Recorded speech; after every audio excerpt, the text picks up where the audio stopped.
Bem, meus amigos, meus irmãos, o Cristo agora e sempre. Estamos aqui reunidos mais uma vez para estudarmos esta coisa maravilhosa da espiritualidade superior através do Evangelho de Jesus e o seu Apocalipse.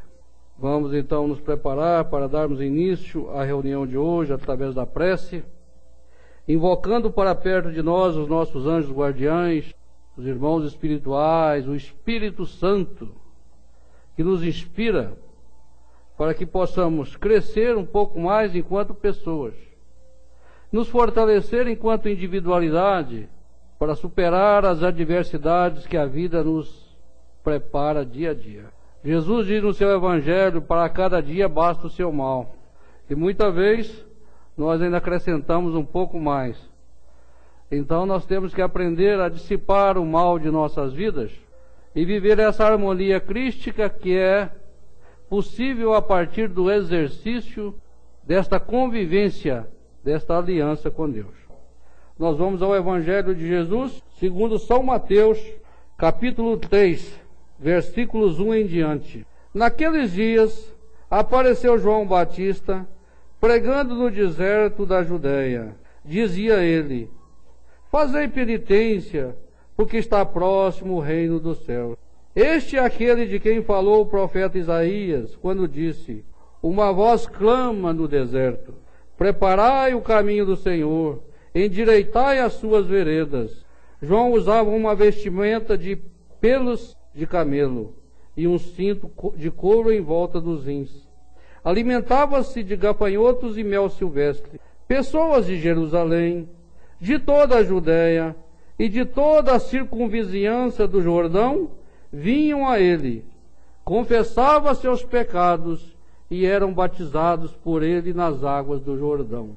Ao ver, porém, que muitos dos fariseus e dos saduceus vinham ao seu batismo, disse-lhes: raça de víbora, quem vos ensinou a fugir da cólera vindoura? Dai, pois, frutos de verdadeira penitência. Não digais dentro de vós: nós temos a Abraão por pai. Pois eu vos digo, Deus é poderoso para suscitar destas pedras filhos a Abraão. O machado já está posto à raiz das árvores. Toda árvore que não produzir bons frutos será cortada e lançada ao fogo. Eu vos batizo com água, em sinal de penitência, mas aquele que virá depois de mim é mais poderoso do que eu, e nem sou digno de carregar as suas sandálias. Ele vos batizará no Espírito Santo e em fogo. Tem na mão a pá, limpará a sua eira e recolherá o trigo ao celeiro. As palhas, porém, queimá-las-á num fogo inextinguível. Meus amigos, meus irmãos, nós temos aqui uma mensagem importantíssima do Evangelho de Jesus nas palavras de João Batista.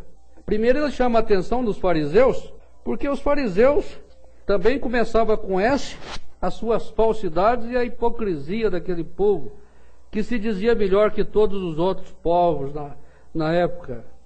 O conhecedor pleno dessa história é o Paulo. Quando ele puder falar, ele vai poder discursar. Uma hora ele vai ter folga, recesso, aí vai poder falar bastante. Por enquanto ele vai ter que me ouvir e pensar assim: pô, está falando bobagem, mas não posso falar nada. Mas então, João Batista chamou a atenção dos fariseus. Por quê? Porque os fariseus vinham receber o batismo de João Batista no meio que pensando: se eu recebo o batismo desse homem, que ele batiza a todos, e esse batismo realmente vem de Deus, nós também, nossos pecados vão ser perdoados. Mas também não faziam nada para que os pecados fossem perdoados. As penitências, que seria a boa conduta, eles não procuravam tê-las. Continuavam roubando, continuavam defraudando, continuavam mentindo, continuavam pregando nas sinagogas e nas igrejas de forma a enganar o povo. Tem muito fariseu hoje ainda, não é? Na hora que, se a gente olhar para os lados aí, nós vamos encontrar fariseu para todo lado. Não tem, Maurício? Não tem? Gente que está dizendo que é santo, mas de santo não tem nada. Aquela quadrinha do irmão Zarura é fantástica, eu não esqueço nunca. ele dizia assim: vou me concentrar em prece para o enigma resolver. Quem é santo não parece, quem não é parece ser. Então tem muita gente aí com cara de santo, anda para lá, anda para cá, prega a Bíblia, faz isso, faz aquilo, mas no coração não há o amor do novo mandamento. Há o desejo de conquista, é mais um troféu quando conquista um irmão para fazer parte do rebanho, não é? E muitas vezes o projeto é mais econômico do que espiritual. Então nós temos que prestar atenção nessas coisas, porque senão a gente cai nisso também. Mas então João Batista foi muito duro ao chamar a atenção, pedindo a eles que fossem primeiro mudar o comportamento para depois vir receber o batismo. Mas em seguida ele encerrou de forma magistral a sua pregação, dizendo que, tudo bem, mas eu batizo é com água. Virá aquele que é mais poderoso do que eu, do qual não sou digno, está falando de Jesus, de carregar as sandálias. Esse batizará com o Espírito Santo e em fogo. Meus irmãos, não há nenhum desprezo na pregação de João Batista, até porque ele batizava. Não há nenhum desprezo ao batismo humano que hoje acontece. Nas inúmeras igrejas ou denominações religiosas, seja pentecostal, neopentecostal, católica e outras mais. Porque o batismo ainda é com água. Mas esse é um batismo lindo, que simboliza uma coisa de remissão de pecado, de transformação das pessoas, e que muita gente, ao ser batizado ali, tem mesmo essa convicção da limpeza e transforma a sua vida a partir daí. Então é um sinal importante.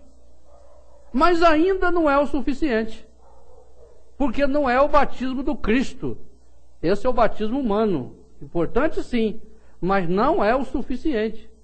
Porque o batismo de Jesus, diz João Batista, e é verdade, é o batismo do Espírito Santo, é o que nós estamos buscando aqui,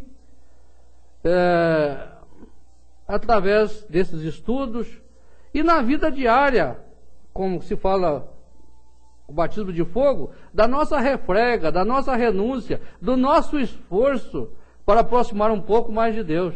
Isso é um batismo de fogo, porque superar as dificuldades íntimas, estabelecer a transformação em nós mesmos, não é fácil. É fogo puro. Falar do outro é muito fácil. O Valdomiro usa essa camisa listada de preto com branco aí, podia ser uma vermelha. É muito fácil.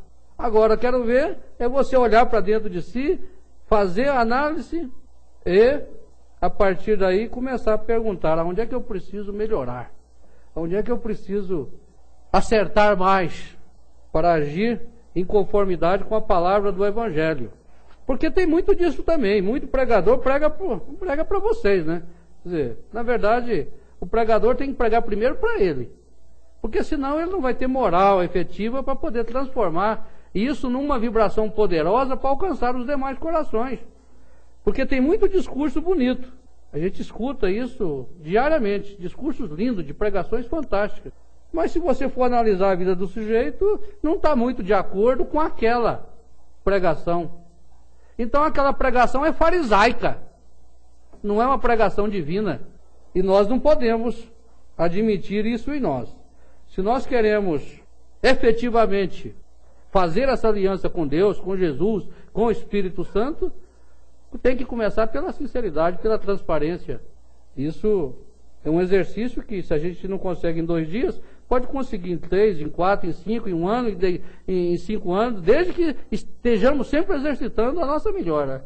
Então será aprovado por Deus, e o batismo do Cristo cairá com certeza sobre nós, que é o batismo de fogo. E o batismo do Espírito Santo é esse acompanhamento espiritual que nos ilumina a todos.